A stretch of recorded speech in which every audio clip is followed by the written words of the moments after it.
Почти 200 лет ученые ломали головы над загадкой, что же скрывается внутри гигантских египетских пирамид. Их создатели не оставили нам ни чертежей, ни подробных описаний, только каменные громады, десятки тысяч тонн известняка, уложенные с невероятной точностью. Долгое время считалось, что все тайные залы и комнаты уже найдены, а сами сооружения обыскивали буквально по миллиметру. Но новейшие технологии решили бросить вызов тысячелетнему молчанию этих древних гробниц. Первой для экспериментов стала Великая пирамида Хеопса, возвышающаяся над плато Гиза вот уже 5000 лет. Когда команда международных археологов вместе с физиками привезла на место громоздкое оборудование для томографии частицами, никто не ожидал увидеть то, что показал первый же анализ. В самом центре пирамиды, прямо над большой галереей, приборы зафиксировали гигантскую пустоту. Этот скрытый объем не был отмечен ни в одном из старых планов пирамиды. Надежда найти в ней что-либо необычное охватила всю команду. Ради этого открытия понадобились месяцы кропотливых расчетов и повторных сканирований. Размер пустоты поразил даже самых скептически настроенных исследователей. Ее длина сопоставима с длиной пассажирского самолета, более 100 футов, а высота позволяет свободно стоять человеку, вытянув руки вверх. При этом никаких видимых проходов внутрь не обнаружено, будто строители намеренно спрятали этот зал от всех посторонних на 5 тысячелетий вперед. Сканеры показали непрерывные каменные слои, изолирующие пространство со всех сторон. Сразу же возник вопрос: как попасть внутрь, не разрушая уникальный памятник? Археологи отказались от идеи сверлить или резать стены, чтобы не навредить древней кладке. Вместо этого продолжили исследования с помощью высокоточных детекторов. Для этого внутрь пирамиды принесли контейнеры с особым материалом, эмульсиями, регистрирующими космические частицы. Каждый день детекторы собирали миллионы частиц, проходящих через толщу камня. С их помощью удалось уточнить контуры и размеры загадочного пространства. Параллельно ученые проверяли пустоты в других частях пирамиды, чтобы понять, есть ли аналогичные тайные полости. Но только эта комната оставалась полностью изолированной. Стало понятно, здесь кроется что-то особенное, на что строители возлагали особые надежды. В течение нескольких недель команда проводила сравнение полученных данных с древними чертежами, чтобы исключить вероятность ошибочного измерения. Однако новые результаты только подтверждали: в самом сердце пирамиды скрыто нечто, о существовании чего никто и не подозревал почти 5000 лет. Собрав огромный массив информации, археологи начали строить трехмерную модель внутренней структуры пирамиды. Перед их глазами возник зал, окруженный каменными слоями толщиной более 20 футов. До сих пор никто не мог объяснить, зачем было создавать столь огромную комнату, не оставив ни намека на вход. Все эти данные держались в строжайшем секрете до момента окончательной проверки. Но самое интересное началось, когда техника позволила рассмотреть детали, скрытые в глубине этой массивной полости. На экранах сканеров стали появляться очертания странных предметов, не похожих на все, что археологи видели ранее. И хотя доступ внутрь все еще был невозможен, ученые сделали сенсационное заявление: под тысячами тонн камня скрываются артефакты, которые способны изменить всю историю Древнего Египта. Пока мировая общественность гадала, что же именно может храниться в скрытой комнате, команда ученых готовилась к следующему этапу — проанализировать полученные изображения загадочных объектов и попробовать выяснить их предназначение. И как только первыми стали появляться силуэты непонятных реликвий, стало ясно — это только начало удивительных открытий внутри древнейших пирамид мира. Как только на мониторах стали проступать первые силуэты скрытых предметов, в лагере археологов наступила самая настоящая лихорадка. Все взгляды были устремлены на новую информацию. Данные с томографа и детекторов показали, в пределах загадочной камеры находились твердые объекты разной формы, словно маленький склад, тщательно спрятанный в самом центре пирамиды. Некоторые предметы тянулись вдоль стены, другие лежали отдельно, и их размеры варьировались от человеческой головы до внушительных ящиков длиной около 4 футов. Самым таинственным объектом выглядела конструкция, напоминающая саркофаг, только выполненная не из обычного камня, а из какого-то тяжелого металла, который отличался по плотности от окружающих материалов. Рядом с ним специалисты заметили несколько предметов округлой формы, по плотности больше похожих на керамику или стекло. Археологи делали предположение, что перед ними могли быть сосуды или контейнеры с сохранившимися внутренностями. Еще дальше вытянулся длинный, почти прямоугольный объект, разделенный как будто на несколько секций. Детекторы зафиксировали внутри него измененную плотность, что могло означать наличие инкрустированных деталей или каких-то вложенных механизмов. В ходе дополнительных сканирований удалось различить предмет, похожий на высокий посох или жезл. Его длина превышала 6 футов, и один конец явно был украшен массивной сферой. Вблизи этого жезла специалисты выделили изображение необычных изделий из металла, возможно, древних инструментов или оружия. Более того, рядом с большим металлическим саркофагом присутствовал тонкий, словно свернутый ковер, предмет, плотность которого отличалась от остального содержимого. По всей видимости, материалом мог быть ткань или же кожа, что само по себе невероятно, ведь такие материалы редко сохраняются спустя 5000 лет. Особое внимание археологов привлекли небольшие фигурки, расположенные полукругом вокруг большого металлического объекта. Они были выстроены очень четко, с одинаковым интервалом, всего около 6 штук. Томографы показали, что эти фигурки выполнены из камня, но одна из них заметно плотнее, возможно, из нефрита или даже золота. Каждый предмет отличался пропорциями и имел характерные выгравированные детали, но из-за недостатка разрешения невозможно было рассмотреть изображение полностью. Ученые использовали компьютерные модели и цифровые фильтры, чтобы повысить четкость и выделить дополнительные детали в полученных данных. Одним из самых неожиданных открытий стали тонкие слои, обрамляющие некоторые предметы, как будто их обмотали или специально изолировали.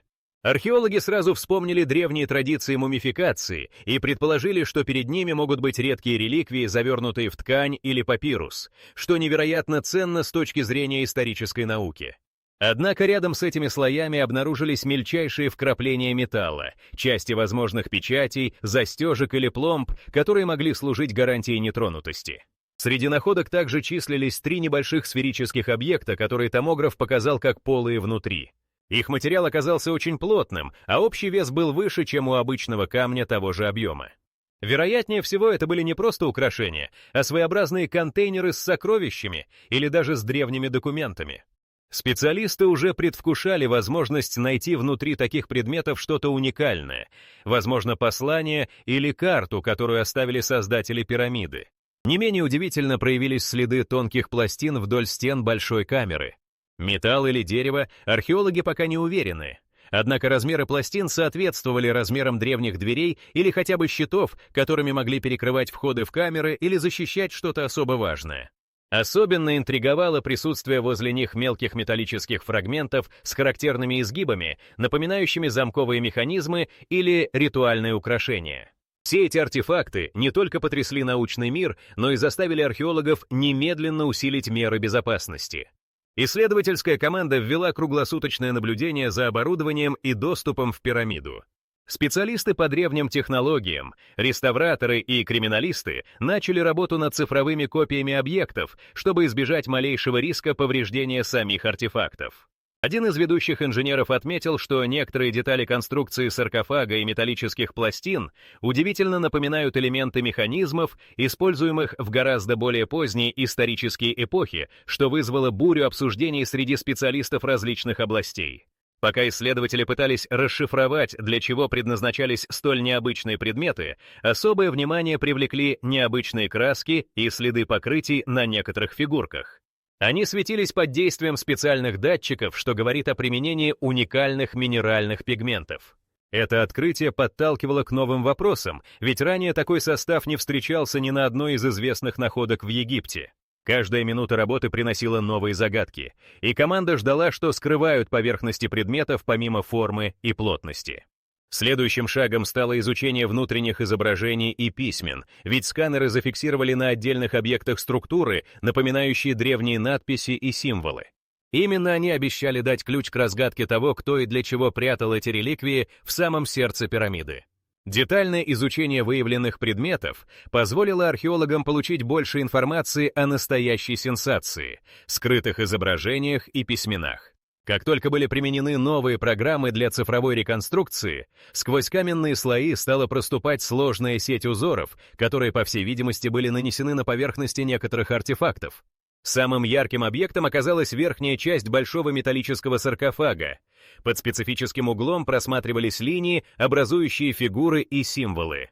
Тонкие извилистые контуры складывались в четкие изображения, на них виднелись головы людей с коронами, сцены с процессиями, а также неизвестные животные, напоминающие гибрид льва и сокола. Компьютерная обработка повысила контраст изображений, и специалисты заметили детали, которых не встречали ни в одной другой усыпальнице. Эти изображения не вырезаны в камне, а словно нарисованы краской, сохранившейся на металлической поверхности под слоем защитного покрытия. В результате экспертизы стало ясно, использовались минеральные пигменты на основе лазурита и красной охры, которые ранее встречались только на предметах царских династий. Особенно удивили фрагменты скрытого текста вдоль длинной плоской пластины, лежавшей у стены. Сначала надписи выглядели как беспорядочные царапины, но под цифровым увеличением превратились в строки аккуратных иероглифов. Больше всего их оказалось на нижней половине предмета. Эксперты по древнеегипетскому языку определили отдельные слова. Среди них встретились понятия «жизнь», «право», «врата» и имя, которое не находилось ни в одном известном списке фараонов. На керамических сосудах были замечены сложные орнаменты, зигзаги и пересекающиеся линии, которые в точности повторяли мотивы, найденные только в погребениях знати времен Старого Царства. Один из сосудов имел по бокам затертые изображения, которые при усилении показали человеческие ладони, сложенные в особом ритуальном жесте. Самое неожиданное открытие ждало исследователей при анализе больших сферических объектов. Их поверхность покрыта микроскопическими символами, вырезанными с такой точностью, что некоторые знаки удалось различить только при многоразовом увеличении. Там присутствовали рисунки солнца, змеи, а также группы точек, которые предположительно служили календарной записью. Во время реконструкции трехмерной модели камеры стало заметно, что стены самой комнаты тоже не так просты, как казалось изначально.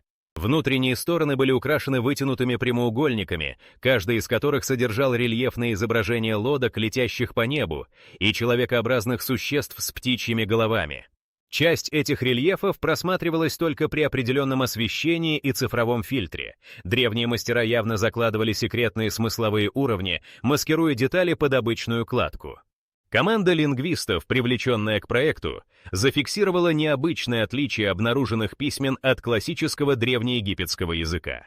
Некоторые знаки сильно отличались по форме и имели короткие подписи на неизвестном диалекте. При сравнении с базой эпиграфических данных выяснилось, что эти символы встречались только однажды за всю историю исследования, на фрагменте саркофага, найденного в Фивах за 8 столетий до нашей эры. Письмена отличались использованием нестандартных грамматических конструкций, а также уникальными изображениями, где человек и животное изображались в единой сцене, что ранее не встречалось в других гробницах. Вместе с этим на поверхности одного из металлических предметов обнаружили диаграмму, напоминающую карту или схему, овальный контур, разделенный на сектора с точками и линиями.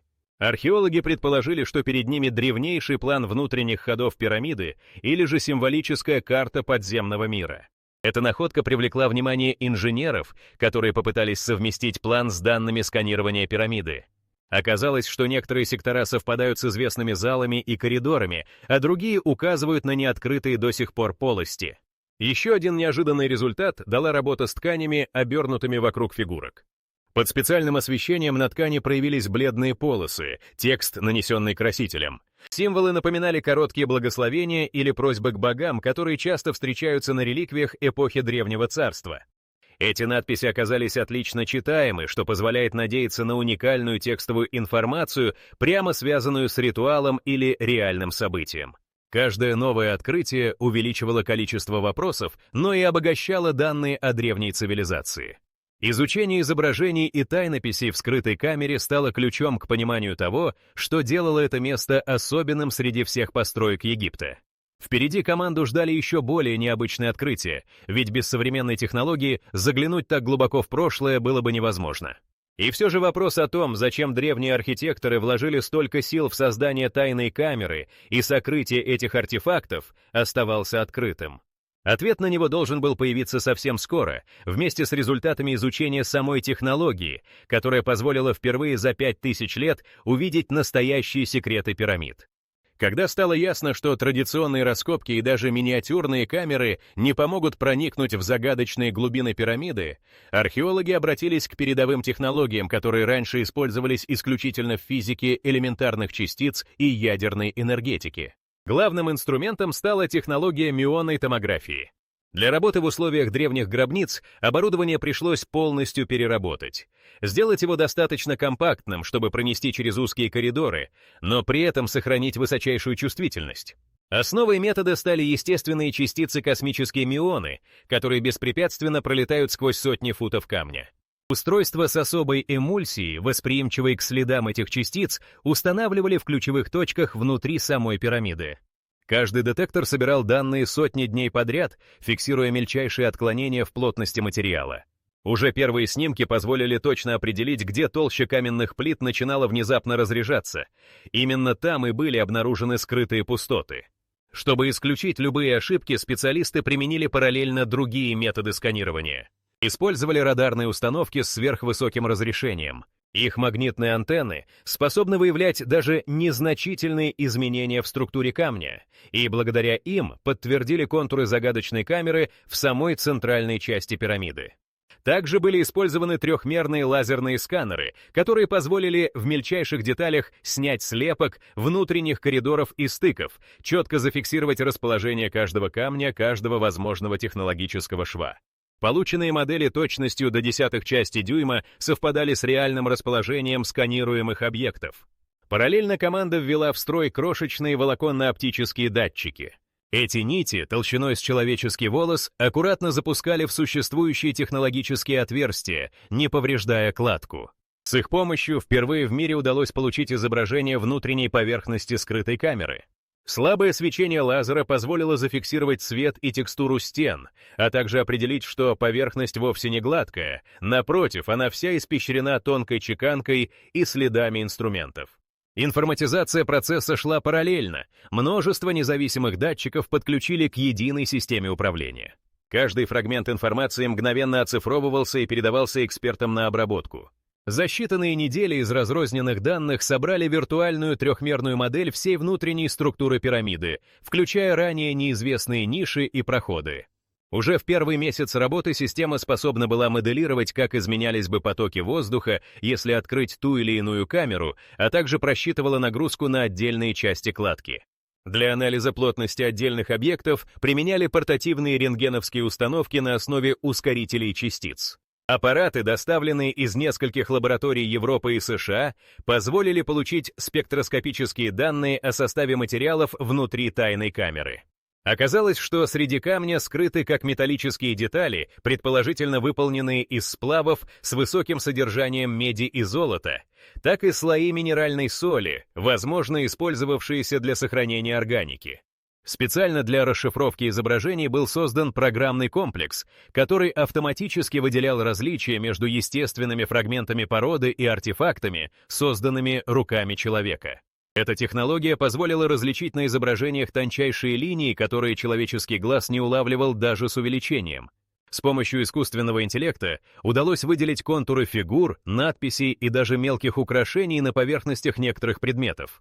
Когда подтвердилось, что в камере есть органические материалы, в дело включили спектрометры, использующие инфракрасное и ультрафиолетовое излучение. Они помогли определить типы пигментов на поверхности артефактов, а также дали первичную информацию о составе тканей, обернутых вокруг фигурок и сосудов. Современные технологии смогли даже выделить следы бактерий, сохранившихся внутри тканевых слоев, что само по себе открывало перспективы для исследования методов мумификации. Большое внимание уделялось вопросам безопасности, применялись бесконтактные сенсоры движения и температуры, чтобы любые изменения в воздушных потоках или микроклимате не привели к обрушению или порче содержимого камеры. Для исключения воздействия колебаний весь комплекс приборов монтировали на специальные амортизирующие платформы, а система дистанционного управления позволяла оперативно изменять параметры сканирования без необходимости присутствия человека вблизи уязвимых стен. Кульминацией процесса стала визуализация полученных данных в режиме реального времени.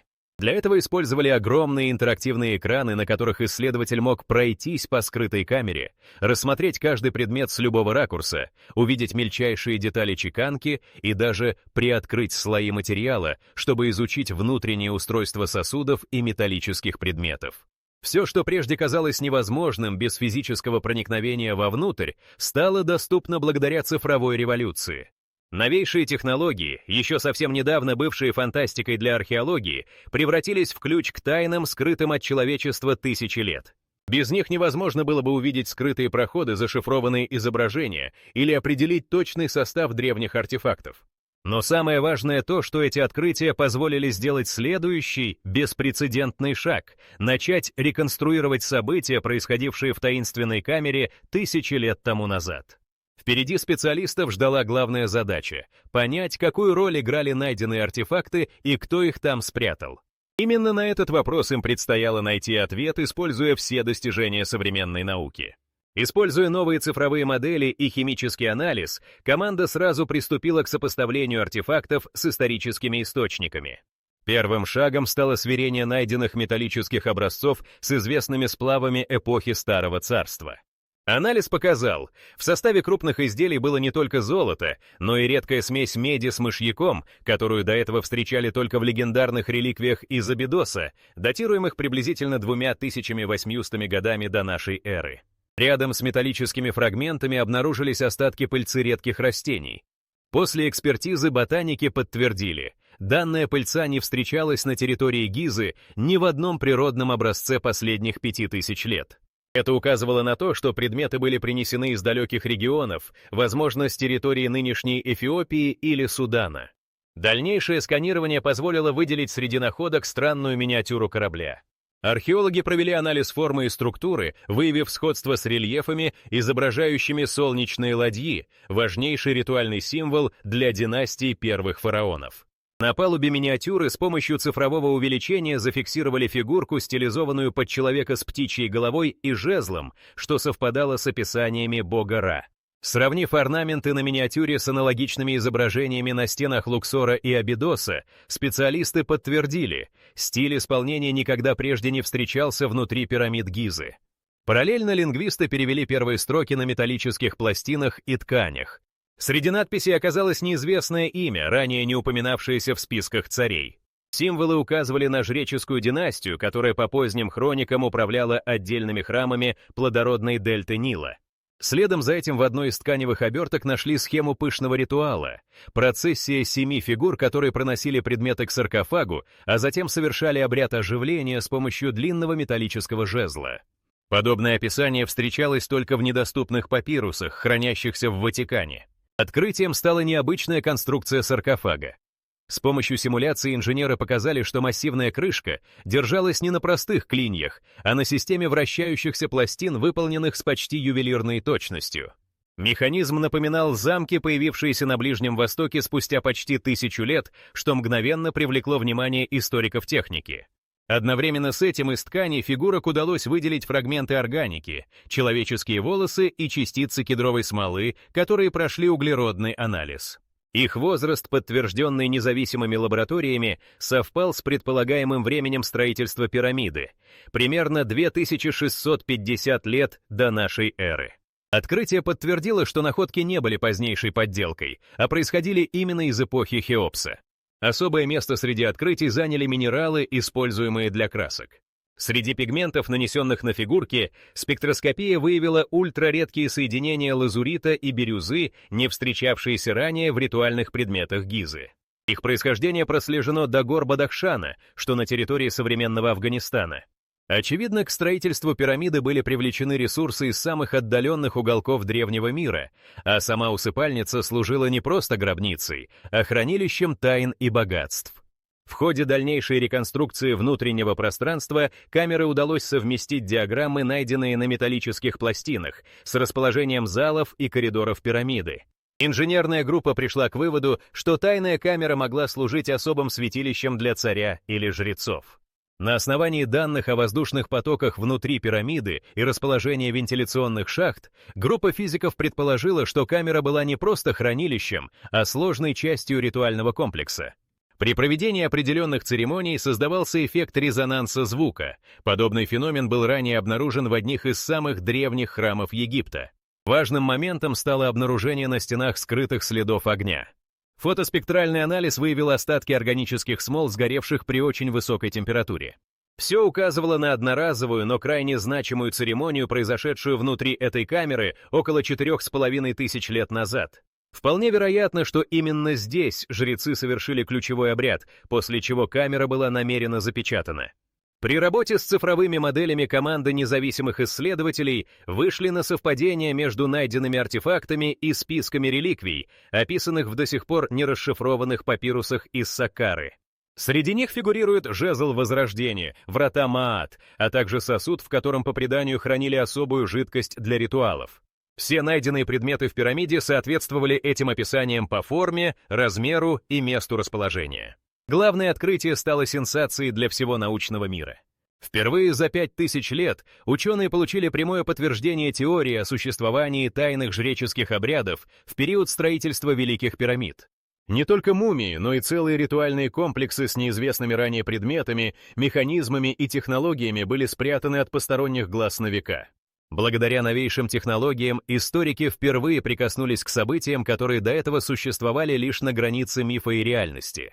И именно это открытие перевернуло все представления о роли пирамид в жизни Древнего Египта, доказав, что за каменными стенами хранились куда более сложные и загадочные тайны, чем кто-либо мог себе представить.